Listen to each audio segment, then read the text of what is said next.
हो त्यस्तो किसिमको यो गीता ग्रन्थलाई भुइँमा राख्नु गीताको अपमान हो, विद्याको अपमान हो, होइन, ज्ञानको अपमान हो। अब थाहा नभएर गर्नु हो, त्यो गल्ती त गल्ती नै हो, त्यति दोष हुँदैन, तर कमसेकम थाहा चाहिँ हुनुपर्छ।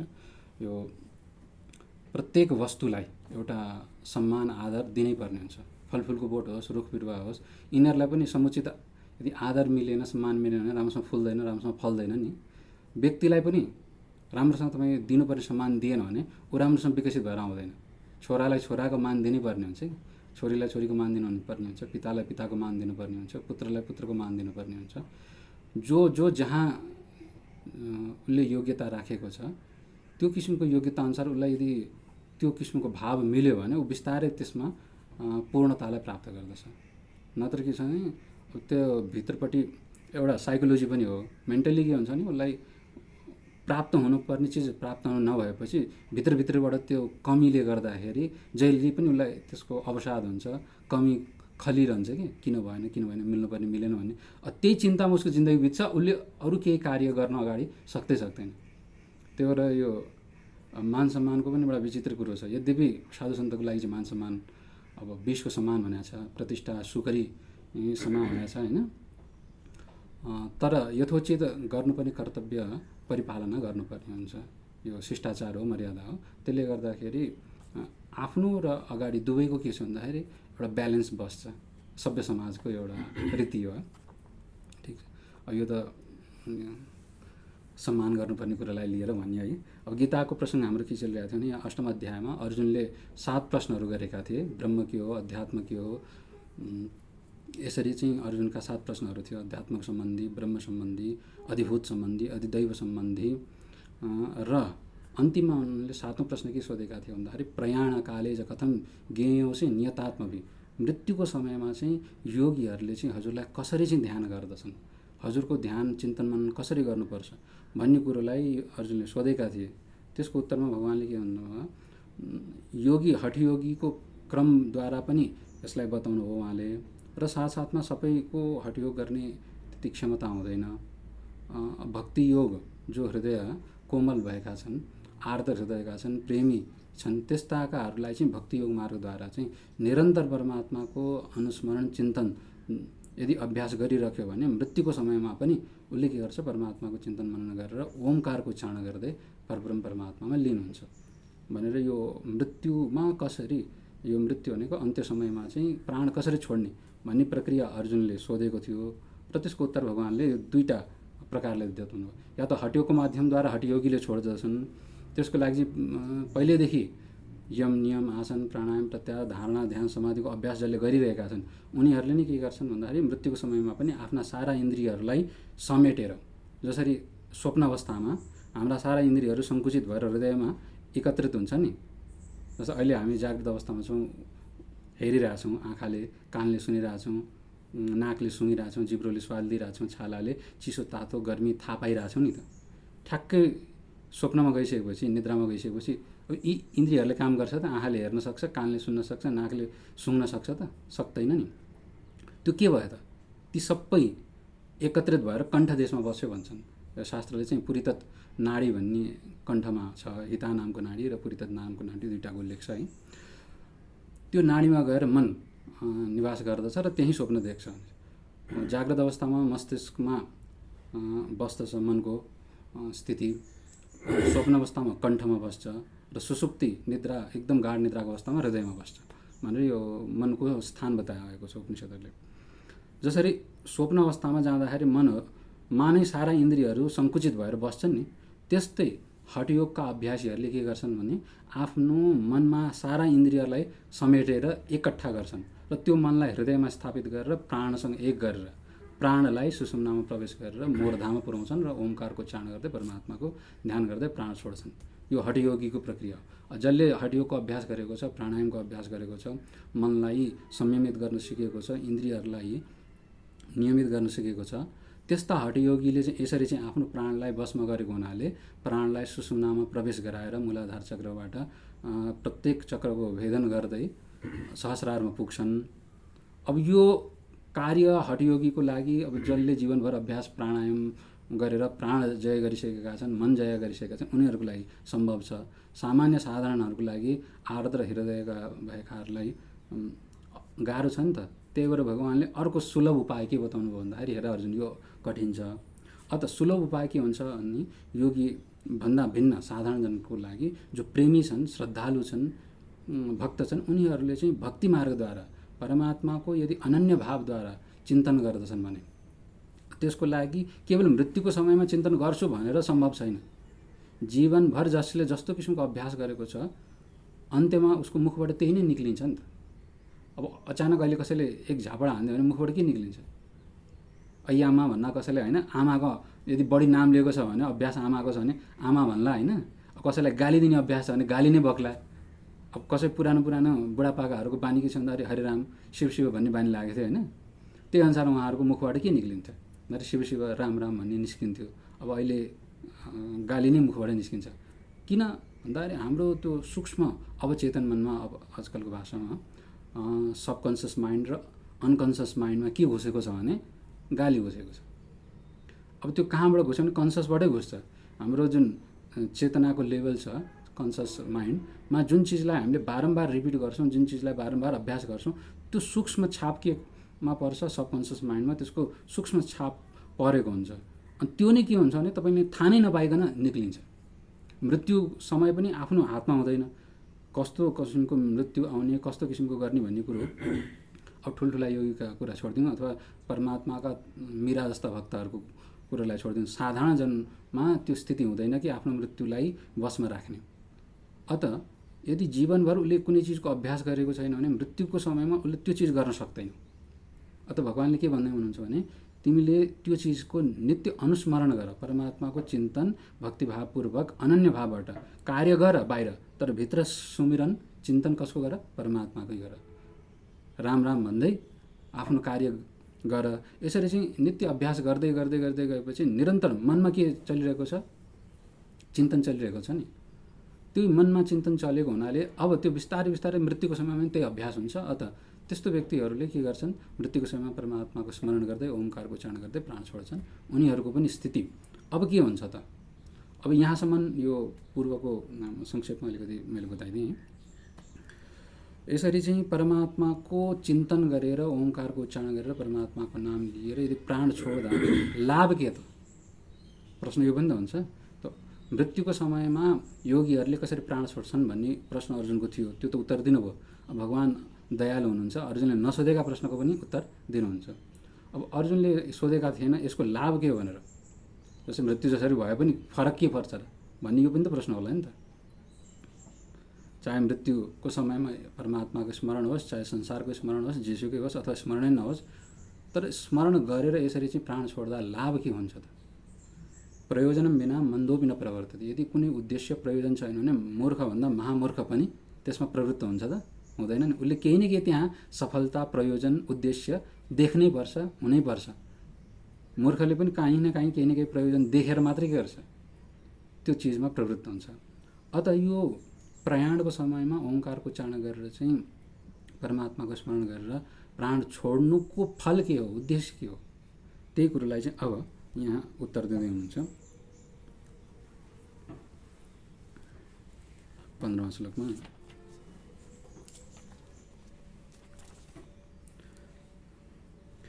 म उच्चारण गर्छु, त्यसपछि तपाईँहरू उच्चारण गर्नुलाई क्रमैले बिस्तारै। अब यसमा अनुष्टुप छन्द छ। अनुष्टुप छन्दमा के हुन्छ भने 32 अक्षरहरू हुन्छन्, 8 अक्षरमा विराम हुन्छ। अनि 8 अक्षरको उच्चारण म गर्छु, त्यसपछि तपाईँहरू पछि पछि उच्चारण गर्नु न 3-3 चोटि। मामुपेत्य पुनर्जन्म, मामुपेत्य पुनर्जन्म, मामुपेत्य पुनर्जन्म, दुःखालयमशाश्वतम्, दुःखालयमशाश्वतम्, दुःखालयमशाश्वतम्, नाप्नुवन्ति नाप्नुवन्ति महात्मानः नाप्नुवन्ति महात्मानः नाप्नुवन्ति महात्मानः संसिद्धिं परमां गताः संसिद्धिं परमां गताः संसिद्धिं परमां गताः। अब यसको भाव बुझौँ है। अब यसरी चाहिँ परमात्माको संस्मरण गर्दै जसले आफ्नो प्राण परित्याग गर्दछन् उनीहरूलाई लाभ के हुन्छ त मामुपेत्य पुनर्जन्म। त्यस्तो व्यक्तिहरूले जसको चिन्तन गर्दछ मृत्युको समयमा उसले त्यही नै गति प्राप्त गर्दछ। यदि संसारको चिन्तन गरेर प्राण परित्याग गर्दछ भने उसले संसारकै प्राप्ति गर्दछ। अब योगीले भक्तले परमात्माका अनन्य शरणमा परेका चिन्तकले परमात्माको चिन्तन गर्दै प्राणको परित्याग गरिसकेपछि उनीहरूको गति के हुन्छ भन्दा परमात्मा नै प्राप्त हुन्छ। अत मामुपेत्य पुनर्जन्म। त्यस्ता व्यक्तिहरूले परब्रह्म परमात्माकै प्राप्ति गर्दछन् जसले परमात्माको चिन्तन गर्दछन्। अब परमात्माको प्राप्तिबाट के हुन्छ त यो पनि त प्रश्न होला। परमात्मा पाएर चाहिँ नै के नै हुने भयो त। त्यसको लागि भन्नुहुन्छ संसारको निवृत्ति यही परमात्माको प्राप्तिको फल हो। संसार के हो त बुद्ध भगवानले संसारले के भन्नुभएको छ दुःखम दुःखम भन्नुभएको छ होइन। यही हो दुईचोटि दोहोऱ्याएर भन्नुहुन्छ नि त, एकचोटि मात्रै होइन। दोहोऱ्याउनुको तात्पर्य त्यसमा तात्पर्य हो उहाँको। त्यो संसारलाई दुःखको रूपमा देखिएको छ। संसारको समग्र रूपमा हेर्ने हो भने दुःखालय यसलाई के छ भने दुःखको घर नै मानेको छ, खान नै मानेको छ। अत नाप्नुवन्ति महात्मानः यो संसार जुन दुःखको सागर छ त्यो सागरलाई उसले प्राप्त गर्दैन, तर के को प्राप्ति गर्दछ भने परमात्माको नै उसले प्राप्ति गर्दछ। संसिद्धिं परमां गतम्। अब यही नै परम सिद्धि हो। अब परम ब्रह्मको प्राप्ति परमात्माको स्वरूप कस्तो छ भन्दा सच्चित र आनन्द हो। परमात्माको मुख्य स्वरूपमै के हो सत्ता स्वरूप छ। सत्ता भनेको अस्तित्व। जस्तै हामीले संसारमा अस्तित्व त देख्छौँ, तर वास्तवमा वस्तुको अस्तित्वमा जुन अस्तित्व देखिएको छ नि यसलाई हामीले सामान्य घरको अस्तित्व देख्छौँ, ढुङ्गाको अस्तित्व हुन्छ। यी सारा अस्तित्व केमा टिकेको छ भने परमात्माको अस्तित्वमै टिकेको छ। प्रत्येक वस्तु आफ्नो कारणमा टिकेको हुन्छ। कुनै पनि वस्तु यदि उत्पन्न हुन्छ भने केमा टिकेर उत्पन्न हुन्छ भने आफ्नो कारणमा टिकेर नै उत्पन्न हुन्छ। जस्तै घर बन्नु पर्यो भने घरको अस्तित्व केमा टिकेको हुन्छ? घरको अस्तित्व घर केले बनेको हुन्छ? ढुङ्गा, माटो, रड, इँटा यी चिजहरूबाट बनेको हुनाले होइन घरको अस्तित्व केमा टिकेको छ? यी ढुङ्गा माटोको अस्तित्वमा टिकेको छ नि त। किनभने त्यो कारण हो। कारण नभइकन कार्यको अस्तित्व बन्न सक्दैन। अत अब घरको अस्तित्व स्वतन्त्र रूपमा यदि खोज्ने हो भने ढुङ्गा माटो बाहेक भेटिन्छ त? भेटिँदैन नि त। ढुङ्गा माटोको पनि अस्तित्व यदि स्वतन्त्र रूपमा खोज्ने हो भने ढुङ्गा केबाट बनेको छ? त्यो धुला कणहरूबाट बनेको छ, अणुहरूबाट बनेको छ। अणुहरू परमाणुहरूबाट बनेको छ, परमाणुहरू इलेक्ट्रोनहरूबाट बनेको छ, इलेक्ट्रोनहरू केबाट बनेको छ? प्रोटोनहरूबाट बनेको छ होइन। इलेक्ट्रोन प्रोटोनबाट बने होइन। इलेक्ट्रोन त आफ्नै अस्तित्व छ। अब इलेक्ट्रोनको नि हेऱ्यो भने पोजिट्रोन इत्यादि नाम दिएका छन् होइन विज्ञानले। अब त्यसको मूलमा खोज्ने हो भने एटमभित्र पनि इलेक्ट्रोन हुन्छ। अरू नाम दिएको छ होइन त्यसमा विज्ञानले। त्यो विज्ञानको कुरो हो। अब यहाँ शास्त्रले के भन्छ भने उपनिषदले, वेदले, पूर्वीय दर्शनले यी सबैको मूल जडमा अस्तित्व के को छ भने परमात्माको छ। जहाँ नाम र रूप रहित केवल शुद्ध अस्तित्व भएको छ भने त्यही परमात्माको छ। जहाँ सच्चिदानन्द रूपाय विश्वोत्पत्त्यादि हेतव भनेर कृष्ण भगवानले भनिएको छ नि त। अब भगवान कृष्ण भन्नु, राम भन्नु त्यो नामले मात्र फरक परेको हो। मूलत के हो भने परमात्माको मूल स्वरूप अस्तित्व स्वरूप हो, विशुद्ध सत्ता स्वरूप हो। त्यो मूल अस्तित्व नै परमात्माको स्वरूप हो। त्यसैबाट सारा जगत उत्पन्न हुन्छ, त्यसैमा टिक्छ र अन्ततोगत त्यसैमा लिनुहुन्छ। जसरी माटोबाट उत्पन्न हुन्छ, माटैमै टिकेको हुन्छ घैँटो र अन्तिममा माटैमा मिल्छ नि। त्यस्तै किसिमले यो सारा जगत पनि शुद्ध सत्ताबाटै उत्पन्न भएको छ, शुद्ध सत्तामै टिकिरहेछ। अहिले पनि कहाँ टिकेको छ भने त्यो सत्तामै टिकेको छ र अन्ततोगत केमा लिनुहुन्छ? त्यही शुद्ध सत्तामै लिनुहुन्छ। परमात्माको एउटा सत्ता स्वरूप छ। त्यही सत्ताद्वारा नै सारा जगत सत्तावान छन्। प्रत्येक वस्तु नै सत्तावान छन्। यो सत्ता चाहिँ हामीले देख्न सक्दछौँ, प्रत्येक वस्तुमा खोज्न सक्छौँ। अर्को चेतना स्वरूप छ। परमात्माको स्वरूप कस्तो भने जड छैन, चेतन छ। जस्तै हामीले बाह्य वस्तुहरूलाई देख्छौँ नि, त्यो देख्न सक्ने जुन क्षमता, बुझ्न सक्ने जुन क्षमता, त्यो के को? चेतन शक्तिको। ठिक। अब जस्तै बाहिर हेर्दा बाहिरको वस्तु पनि बोध भइरहेछ नि त। त्यो बाह्य वस्तुको बोध हुने क्षमता पनि परमात्माको चेतन शक्तिद्वारा भइरहेछ। अब हामीलाई जुन बोध भइरहेछ त्यो पनि के छ भने चेतना शक्तिद्वारा नै भइरहेछ। अत परमात्माको जुन सर्वत्र जुन बोध भइरहेछ नि, जस्तै घैँटोको ज्ञान, घरको ज्ञान, परिवारको ज्ञान, स्त्रीको ज्ञान, पुरुषको ज्ञान, जुन बोध प्रत्येकमा बोध जोडिएको छ नि, अब विषयलाई हटाएर जहाँ शुद्ध बोध बाँकी रहन्छ, नत्र केवल बोध मात्र भन्दाखेरि के को बोध, ज्ञान भन्दा के को ज्ञान भन्ने सोध्छौँ नि। अब जस्तै गुरुहरूका जानु पर्यो, पहिलेदेखि हामीले सुनिहाल्यो नि, ज्ञान चाहियो ज्ञान चाहियो भनेर। के को ज्ञान सोध्ने भयो भने त्यहाँ खास किसिमको ज्ञान होइन, जहाँ सारा ज्ञान समाहित हुन्छ, विशुद्ध ज्ञान, कुनै विषयको अपेक्षा नराखिकन, यसको ज्ञान त्यसको ज्ञान नभइकन साराको ज्ञान जहाँबाट प्रकाशित हुन्छ त्यो मूल ज्ञानको चर्चा भएको। त्यही भएर ज्ञान चाहियो यसलाई ज्ञान दिनु भनेर बार बार हाम्रो समाजमा भन्ने चलन छ नि। त्यसको मूल कारण के भन्दाखेरि चेतन शक्ति, जुन शक्तिद्वारा सारा जगत प्रकाशमान भएको छ, थाहा पाइएको छ, जुन शक्तिद्वारा हामीले थाहा पाएको छौँ, त्यसको बोध हुनु नै के भन्दाखेरि मूल ज्ञान। त्यो के? परमात्माको स्वरूप हो। यसरी चाहिँ बोधको स्वरूपलाई जान्नु परमात्माको स्वरूप हो। त यहाँ परमात्माको प्राप्ति हुन्छ भन्नेलाई लिएर नै यसको व्याख्या गरेको हो। त परमात्माको एक त सत्ता स्वरूप छ, सत स्वरूप हुनुहुन्छ, अर्को के हुनुहुन्छ? चेतन स्वरूप हुनुहुन्छ। र यति हुँदाहुँदै पनि परमात्माको प्राप्तिको आकाङ्क्षा किन हुन्छ भन्दाखेरि उहाँको स्वरूप आनन्द रूप छ, सुख रूप छ। संसारमा जहाँ जे जति पनि हामीले सुख भेट्टाएको छ नि, त्यो परमात्माको अंशलाई लिएर नै त्यो वस्तु सुख रूपमा हुन्छ। यदि परमात्माको अंश त्यसमा नहुने हो भने त्यो सुख रूप हुन सक्दैन। यदि सत्वगुणको प्रभावले गर्दा सुखाकार वृत्ति मनको बन्छ, तर मूलत सुख त्यसमा प्रवाहित कहाँबाट भएको छ? परमात्माबाट भएको छ। अत जो सुखको आनन्दको सागर खान नै हुनुहुन्छ, त्यस्तो परब्रह्मको प्राप्ति कसरी हुन्छ? मृत्युको समयमा उहाँको जब स्मरण हुन्छ तब उहाँको प्राप्ति हुन्छ। प्राप्ति हुनु र मोक्ष हुनु एउटै हो त होइन नि? शब्द प्रयोगलाई बुझ्नु भयो भने चाहिँ एउटै भन्दा हुन्छ होइन। यदि बुझिएन भने मोक्ष हुनु र प्राप्त हुनुमा फरक छ। मोक्ष प्राप्त हुने चाहिँ होइन। मोक्ष भनेको चाहिँ बन्धनबाट छुट्नु।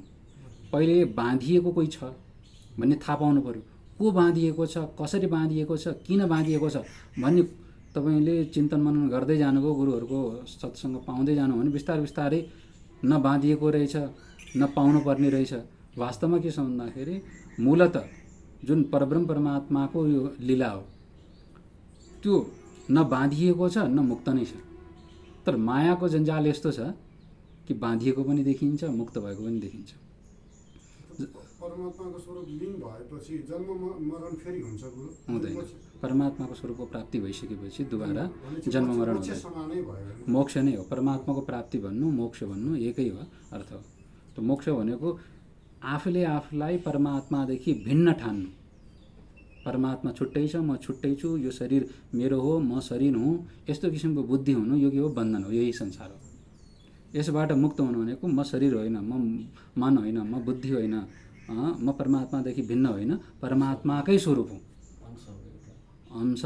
अब यो कसो भने यो अहिले विवाद नगर्नु यसमा होइन, अंश हो कि परमात्मै हो कि भन्ने अब यो कसो भने विवाद गर्न थाल्यो भने शास्त्रार्थ ठुलो हुन्छ।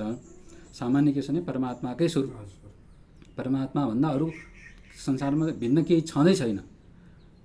आफूलाई छुट्टै ठान्नु यो अहङ्कार नै के हो भने दुःखको घर हो। म भन्नु नै के छ भन्दाखेरि संसार हो, यही दुःख हो। म जहाँ सिद्धियो त्यहाँ परमात्मा मात्रै बाँकी रह्यो। यही मोक्ष स्वरूप।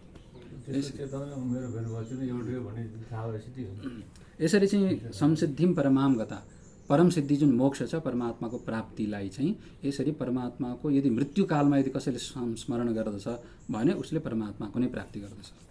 यदि परमात्माको प्राप्ति नगर्ने हो भने संसारको चक्र बडा विचित्र छ, घुमिने नै रहनुपर्छ। अब संसार कस्तो छ भन्ने कुरोलाई अलिकति इङ्गित गर्नलाई भगवानले संसारको वर्णन गर्दै हुनुहुन्छ। संसार कहाँदेखि कहाँसम्म छ र संसारमा कति भ्रमण गर्नुपर्छ भन्ने कुरोलाई इङ्गित गर्दै हुनुहुन्छ। अगाडि श्लोक हेरौँ त 16 नम्बर। आ ब्रह्म भुवना लोकाः आ ब्रह्म भुवनाल्लोकाः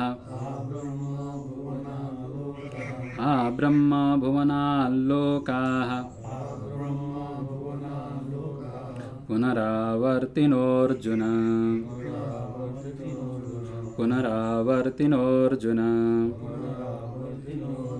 पुनरावर्तिनोऽर्जुन मामुपेत्य तु कौन्तेय मामुपेत्य तु कौन्तेय पुनर्जन्म न वेद्यते पुनर्जन्म न वेद्यते पुनर्जन्म न वेद्यते। परमात्माको प्राप्तिलाई छोडेर अन्यत्र जहाँ प्राप्ति हुन्छ त्यहाँ चाहिँ संसारको चक्र घुमि नै रहन्छ, समाप्त हुँदैन। अब एक्चुअली म सोच्छु यो पुनरावर्तिनो हैन, यस जस्तो छ नि त्यसको उच्चारण हुँदैन, त्यो चाहिँ हो।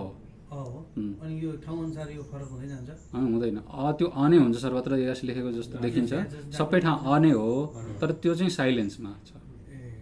नलेज भन्दाखेरि के को उच्चारण हुँदैन, क नलेज हुँदैन नि त, क साइलेन्स भए जस्तै, के साइलेन्स भए जस्तै यो असाइलेन्स हो कि नै हो। त्यो श्लोक उच्चारण मिलाउनलाई पनि हो होइन, श्लोक मिलाउनलाई पनि यो गनिँदैन, छन चाहिँ छ, अर्थ लाउनलाई चाहिँ एस लेखिदिएको हो। जहाँ आए पनि अनै हो, जहाँ आए पनि अनै हो, हुँदैन हुँदैन। सर्वत्र त जहाँ पनि तपाईँले यस लेखाए जस्तो देख्नुहुन्छ नि त्यसलाई भनेर बुझ्यो हुन्छ, तर उच्चारण चाहिँ नगरे हुन्छ। अब यो पुनर्जन्मको कुरा यहाँ आयो। परमात्माको प्राप्तिलाई छोडेर अर्थात् जबसम्म मोक्ष हुँदैन, परमात्माको प्राप्ति भन्नु मोक्ष भन्नु एउटै अर्थ हो। आफ्नो स्वरूपलाई चिन्नु नै के भन्दा नि मोक्ष हो। आफ्नो स्वरूपलाई भने आफूलाई अहिलेसम्म के ठानेको छ व्यक्तिले, प्रत्येक जीवले आफूलाई कसैको छोरो, कसैको बाउ, कसैको पिता, यो शरीर यति फिटको, यति उचाइको, यति मोटो, यति घाटो, यति वर्षको भनेर आफूलाई त्यसैमा आइडेन्टिफाई गरेछ नि त। म यही हुँ भनेर अहिलेसम्म बोध गरेछ। अब यही बोध यदि सत्य हो भने स्वप्नमा जाने हुँदै त्यो ठ्याक्कै त्यो हराउँछ, अर्कै आइपुग्छ। स्वप्नमा त्यो रहन्छ त, न त्यो छोरो रहन्छ, न त्यो बाउ रहन्छ, न त्यो उमेर रहन्छ, न त्यो पुरुष नै रहन्छ, न त्यो स्त्री नै रहन्छ, न मनुष्य नै रहन्छ। कहिलेकाहीँ स्वप्नमा पशु पनि हुन्छ, कहिलेकाहीँ चरा पनि हुन्छ, कहिलेकाहीँ स्त्री पनि हुन्छ, कहिलेकाहीँ मिश्रित के हुन्छ स्वप्नमा, विचित्र हुन्छ। भनेपछि जब आफूलाई जुन ठानेको थियो जाग्रत अवस्थामा, स्वप्नमा त त्यही रहेन, सुषुप्तिमा त्यो पनि रहँदैन। भनेपछि आफू को हो त भन्ने जबसम्म बोध हुँदैन तबसम्म यो संसारको चक्र बनिरहन्छ। त आफूलाई चिन्नु नै के छ भन्दाखेरि यो बन्धनबाट मुक्त हुनु हो, नचिन्नु नै बन्धन हो। त आफूलाई चिन्नु भनेको परमात्माको प्राप्ति हो। त परमात्माको स्वरूप नै हामीभित्र लुकेको छ, त्यसलाई हामीले अरू नै ठानेका छौँ मायाको कारणले, अविद्याको कारणले गर्दाखेरि। जब त्यसलाई चिन्दछौँ तब हामी परमात्मा स्वरूप नै हो भन्ने स्पष्ट बोध भइसकेपछि संसारको यो चक्र छुट्दछ। जबसम्म यो परमात्माको प्राप्ति हुँदैन, स्वरूपको बोध हुँदैन, तबसम्म संसारको चक्र घुमि नै रहन्छ। अत मृत्युको समयमा जसले जस्तो किसिमको संस्मरण गर्दछ उसले त्यस्तै किसिमको गति प्राप्त गर्दछ। अब उपनिषदहरूमा गति भनेपछि, गति भनेको एक ठाउँबाट अर्को ठाउँमा जानेलाई गति भनिन्छ नि त, गमन। यो गमन 3 प्रकारको हुन्छ। ऊर्ध्वं गच्छन्ति सत्त्वस्ता, मध्ये अधः गच्छन्ति तामसा भनेछ, मध्ये तिष्ठन्ति राजसा, यो 3टाको उल्लेख छ। सत्वगुणीहरू जो धार्मिकहरू हुन्छन् नि त, अत्यन्त पुण्यात्मा हुन्छ, उनीहरू के हुन्छन्, ऊर्ध्वलोकमा जान्छन्, सत्यलोक आदिमा जान्छन्।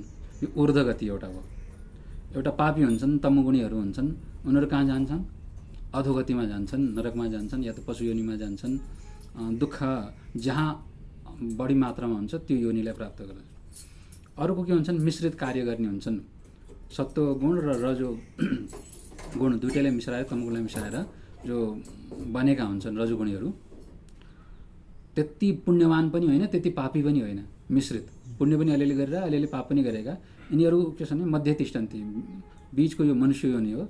यो हामी मनुष्यहरू भनेकै भन्छ भन्दाखेरि अलिअलि पाप अलिअलि पुण्य मिलेर बिचको क्याटेगोरीमा परेका हुनाले हामी मनुष्य योनिमा प्राप्त भयौँ।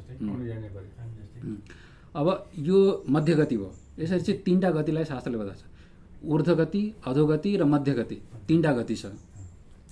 यदि अति पुण्यवान भयो भने ऊर्ध्वगतिमा जान्छ, त माथि कहाँसम्म जान्छ त, भन्दाखेरि आभुमान यो ब्रह्मलोकसम्म यदि सात्विक छ भने माथिका लोकहरूको गणना शास्त्रमा के छ भने भूदेखि माथि भुवः स्वः मह जन तप सत्य यी 7 लोकको उल्लेख माथि गरिएको छ है। त्यो ऊर्ध्व लोकमा यिनीहरूको कसै भने सबभन्दा माथिसम्म अन्तिमको स्थिति भने ब्रह्मजीको लोक सत्यलोक भनिन्छ अथवा ब्रह्मलोक भनिन्छ। त्यही लोक अन्तर्गत आजकल जस्तै विष्णुलोक, शिवलोक, गोधाम, साकेत धाम इत्यादि जति पनि ठाउँ छ यो सबै ब्रह्मलोककै अन्तर्गत आउँछ। अब जस्तो किसिमको जसको भावना हुन्छ, यदि भगवान कृष्णको भावना छ भने त्यस्ता भक्तहरू यदि ऊर्ध्वलोक ब्रह्मलोकमा गयो भने उनीहरूको लागि त्यो साकेत धाम हुन्छ। साकेत रामजीको साकेत धाम भयो होइन, कृष्ण भगवानको गोलोक भयो, ब्रह्माजीको ब्रह्मलोक भयो, शिवजीको शिवलोक हुन्छ, विष्णुको वैष्णव वैकुण्ठ हुन्छ। ठाउँ एउटै हो, एउटै भए पनि कसो भने उपासकको भावना अनुसार त्यो के हुन्छ नि ठाउँ परिवर्तित, उसको भावना अनुसार त्यो लोक त्यस्तै बनिदिन्छ, भगवान त्यही रूपमा प्रकट हुनुहुन्छ। यदि यहाँ रामको उपासना गर्छ भने सत्यलोकमा गयो भने त्यहाँ रहेको जुन तत्त्व छ उसले रामको रूपमा देख्छ। अब अर्को के छ भने विष्णुको उपासक हुन्छ, शिवको उपासक हुन्छ, त्यो उपासक यदि त्यही सत्यलोकमा गयो ब्रह्मलोकमा गयो भने उसले त्यहाँ त्यही तत्त्वलाई केमा रूप देख्छ, रामको रूपमा शिवको रूपमा देख्छ। एउटै तत्त्व हो तर उसको उपासना र भावना अनुसार अलग अलग स्वरूप देख्छ। अब पुण्यलोकमा जानेहरूको यो स्थिति भयो। पुण्यलोकमा जाने कहाँसम्म जान्छन् भन्दा गति ब्रह्मलोकसम्म हो। त्यहाँ बसिसकेपछि पनि के हुन्छ भने जबसम्म उसको पुण्य रहन्छ तबसम्म बस्छ, त्यसपछि वापस फेरि आउनुपर्छ। संसारमा आउने जानुपर्ने लोकहरू कहाँसम्म छ भन्दाखेरि ब्रह्मलोकसम्म छ। ब्रह्मलोकमा पुगिसकेपछि कोही फर्किन्छन्, कोही चाहिँ ब्रह्मलोकबाटै मुक्त हुन्छन्। यो दुइटै स्थिति छ। त्योभन्दा तलका लोकमा चाहिँ सबै फर्किनुपर्ने हुन्छ। यो सृष्टिसम्म चाहिँ उनीहरू ऊर्ध्वलोकमा बस्छन्। यो सृष्टि सिद्धिसकेपछि ब्रह्माजीको यो सृष्टि सिद्धिएपछि अर्को ब्रह्माजी आउनुहुन्छ, अर्को ब्रह्माजीको सृष्टि सुरु हुन्छ, त फेरि दुबारा उनीहरू जन्म लिन्छन्। कोही कोही ब्रह्मलोकमा के हुन्छ भन्दाखेरि जस्तै उपनिषदको सन्यासी लिएका हुन्छन्, उपनिषदको श्रवण मनन निधिध्यासन गर्दछन्, चिन्तन मनन गर्दछन्, परब्रह्म परमात्माकै ध्यान चिन्तन गर्छ र चित्तमा कुनै पनि प्रकारको कामना छैन, वासना छैन, परमात्माकै चिन्तन ध्यान गरिरहेको छ, तर परमात्माको उसलाई बोध भएन, आफ्नो स्वरूपको बोध भएन भने ऊ जान्छ ब्रह्मलोक नै। ब्रह्मलोकमा जान्छ, ब्रह्माजीसँग बस्छ। ब्रह्माजीको आयु सिद्धिसकेपछि ब्रह्माजीले उहाँलाई के गराउनुहुन्छ भन्दाखेरि अन्तिममा सृष्टिको अन्तिम कालमा स्वरूपको बोध गराइदिनुहुन्छ, साक्षात्कार। त्यहाँ ब्रह्मको बारेमा, परब्रह्म परमात्माको स्वरूपको बारेमा उपदेश भइसकेपछि त्यहाँ अज्ञान नष्ट हुन्छ र ऊ मुक्त हुन्छ। कोही कोही चाहिँ ब्रह्मलोकमा गएर मुक्त हुन्छन्। कामना लिएर ब्रह्मलोक जाने चाहिँ जस्तै यो राजसूय यज्ञहरू गर्नेहरू, जस्तै अश्वमेध याग गर्नेहरू पनि के गर्छन् भन्दाखेरि ब्रह्मलोक जान्छन्। जसले अश्वमेध यज्ञ गर्छन् राजाहरू, उनीहरूको पनि प्राप्ति के हुन्छ भन्दाखेरि स्वर्गलोक नभएर ब्रह्मलोक हुन्छ।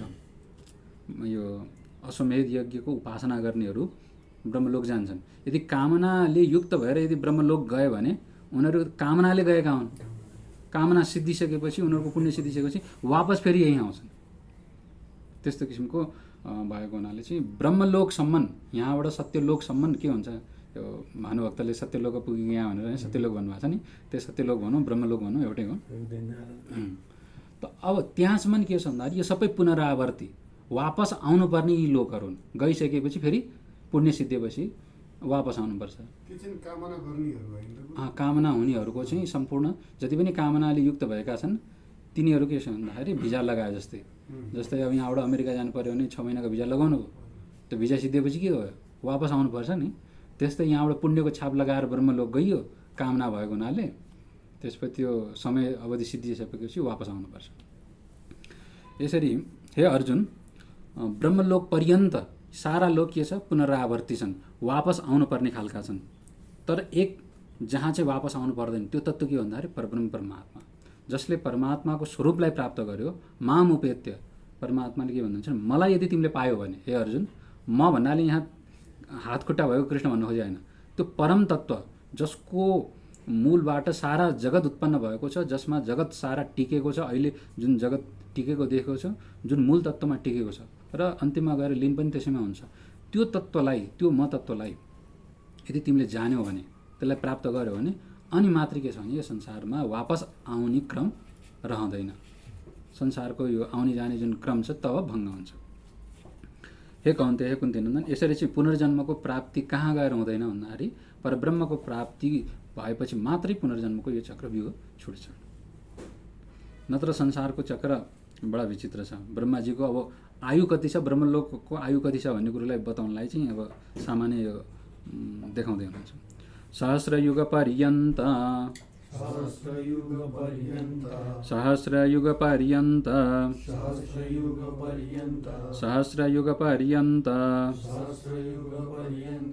महर्यद्ब्रह्मणो विदुः रात्रिं युगसहस्रान्ताम्